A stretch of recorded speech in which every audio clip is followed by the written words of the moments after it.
have done some things in my life, a lot of things in my life that God was not pleased with. I lived a life that was totally unpleasing to the Lord. When I read Judges 14, I believe it's 14 verses 1 through 4 about Samson. And Samson was being all spoiled. He wanted what he wanted. He told his mama and daddy, go give me that Philistine woman. And they were pleading with him like, why you can get somebody from our clan? We ain't supposed to be dealing with them people. But Samson wanted what he wanted. And he was like, do what I say. Do you know God put the desire in Samson's heart for that woman? Because God had a plan. He was going to fight against the Philistines and he was going to win. He was going to get the glory in the end. So when I read that this time around, I thought about my life.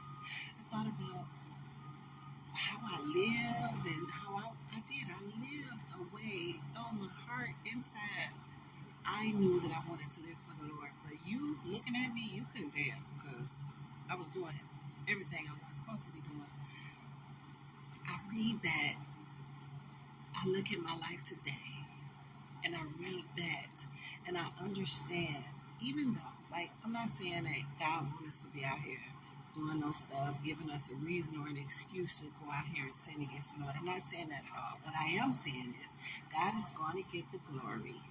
He allows things to happen in ways that you probably wouldn't even think that he will allow to happen to get the glory, but he does. He's going to get the glory. He sets things in place. He sets things in order so that he can get the glory. Everything that I went through, I now have a testimony that he can use in his kingdom. He uses me to share my testimony with the world, to let them know, listen, God loves you anyway. And things do happen for a reason. Now, we are going to be held accountable for the things that we do. That's a fact. You're going to reap what you sow. God does, though, allow things to happen for his glory. And I'm so thankful. I'm so thankful because at one time I thought I was just out there and I was going to be out there and God didn't love me no more. That was not his plan. He loved me from before birth.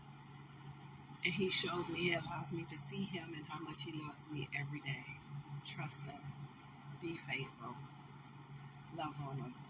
That's my 2 cents.